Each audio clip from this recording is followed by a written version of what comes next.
She hid her alpha bloodline all her life, until the Alpha King knelt before her in silence.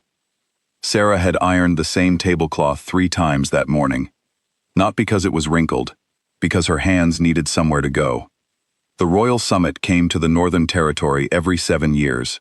It was the kind of event that changed the air pressure in a room, not because of the decorations, not because of the long tables covered in white linen, but because of the people who came to sit at them.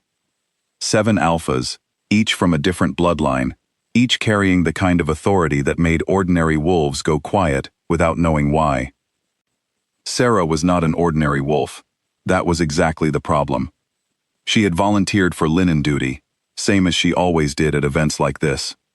It was the assignment that kept her in the back corridors, behind the service door, behind the comfortable idea that she was exactly what her papers said she was. Omega, low rank, invisible. She had made those papers herself at 19, with her mother's stolen seal and a hand that didn't shake nearly as much as it should have. She smoothed the tablecloth one more time, set the iron down, and went to find her cart. The east corridor was her assigned route. She took the west one instead, the way she always did. Old habit, the same way she always chose the chair closest to the exit, always memorized the layout of a new building on her first day, always kept her travel bag packed under her bed. 12 years of small, careful choices. They added up to a life that looked ordinary from the outside. She was 6 feet from the main entrance when the doors opened. She should have kept moving, she knew that. She had a cart full of folded napkins and a job to do, and absolutely no reason to stop and look. She stopped and looked. Calum Voss walked in like someone who had long ago decided that the world would arrange itself around him, and the world, apparently, had agreed. He was tall in the way that wasn't about height as much as it was about presence. He moved without hurry.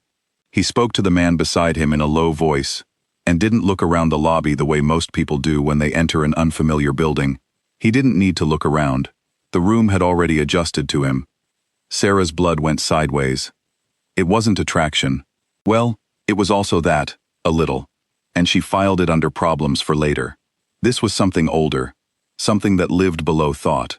Her alpha bloodline recognizing its own kind, the way a compass needle finds north, without asking permission, without caring what she had spent 2 decades building on top of it. She looked at the floor. She found a loose thread on her uniform cuff. She pulled it once, lightly, and kept walking. Right, obviously. She made it 4 hours without incident. That was, genuinely, a personal best. The summit's first session ran through the afternoon. Sera stayed in the back corridors, refilling water stations, replacing used linen, doing the steady, invisible work of someone who belonged in the background. She was good at it. She had been good at it since she was 12 years old, since the night her mother pressed a small carved seal into her hand and said, very quietly, "You are going to be what I tell them you are," and then was gone. She didn't think about that night often. She thought about it now, for just a second, and then she put it back where she kept it. At 6:30, a senior attendant named Dara came looking for her. Dara was warm, efficient, and completely unaware of anything unusual about the small, quiet wolf she had assigned to linen duty. She handed Sera a tray of folded documents, session notes, agenda copies, something with a wax seal, and smiled the smile of someone delegating a task they considered simple. "These need to go to the main chamber," Dara said. "The session just paused. You can slip in and set them on the side table." Sera looked at the tray. She thought about the service entrance on the north side and whether it was still unlocked. She thought about how far she could get tonight if she left now.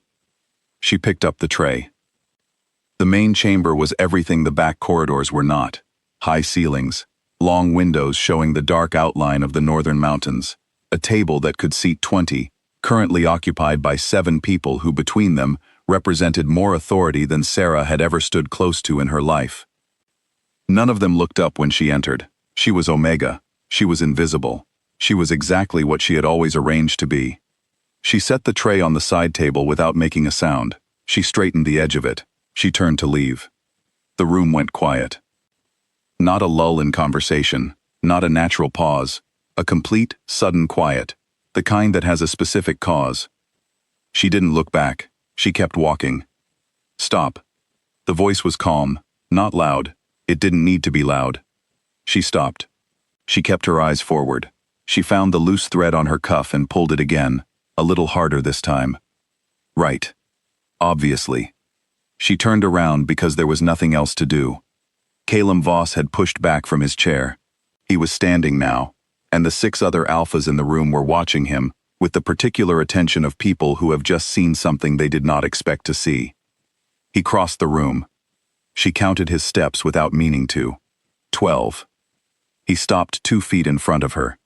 He was much taller up close. She was aware, in a distant and unhelpful way, of several things at once.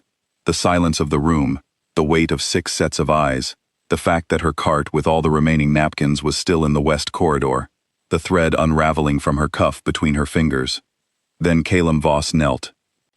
One knee on the stone floor, his head dropped just slightly, his hands open and still at his sides.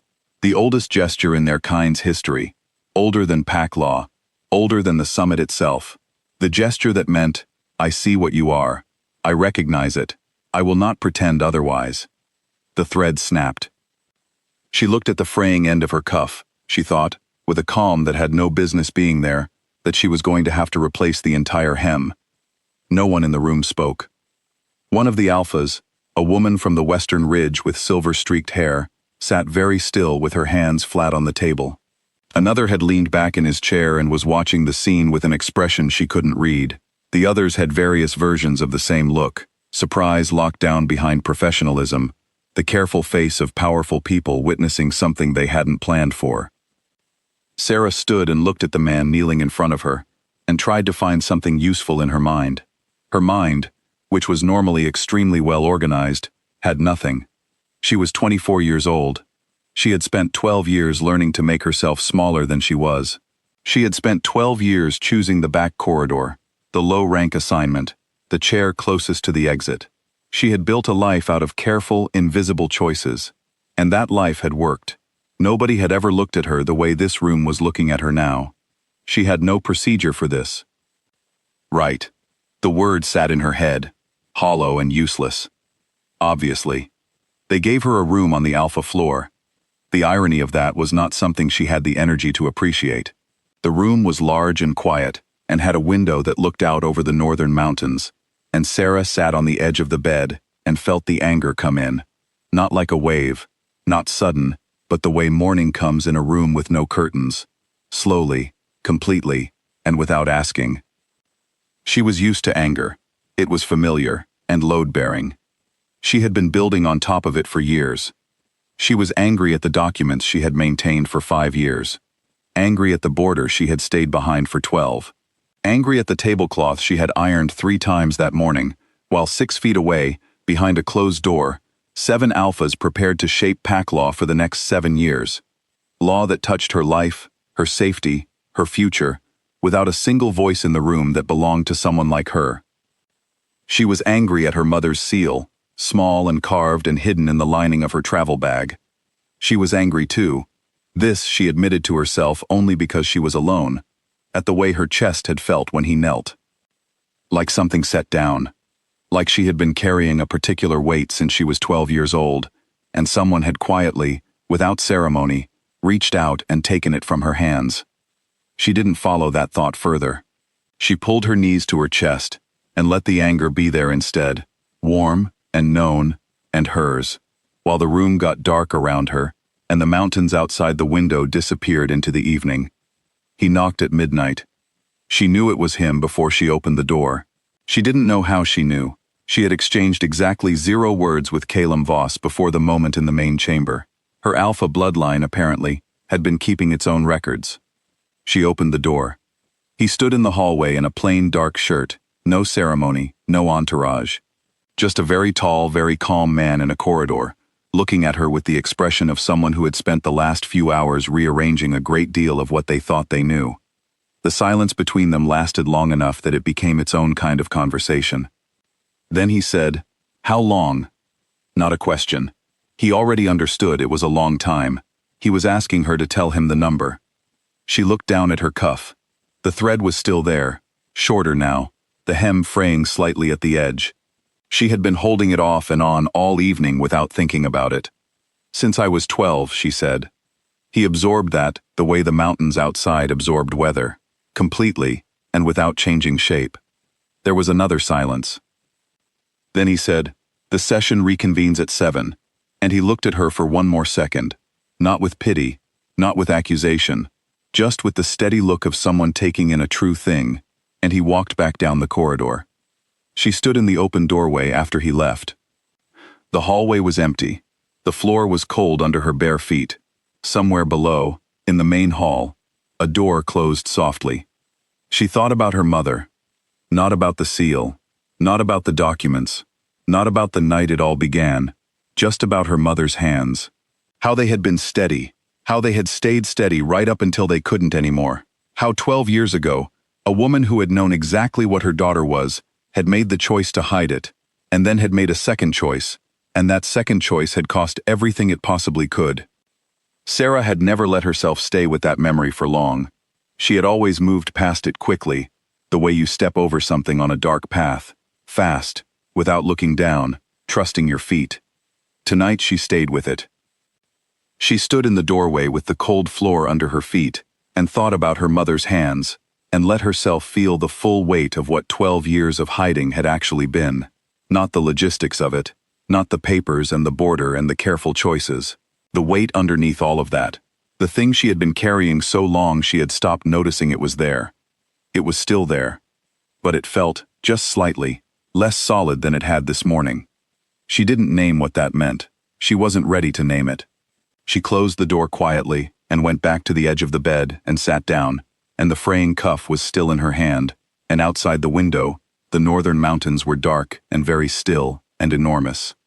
The summit would reconvene at 7. She had no idea what that meant for her. She had no idea what seat, if any, would be different in that room come morning.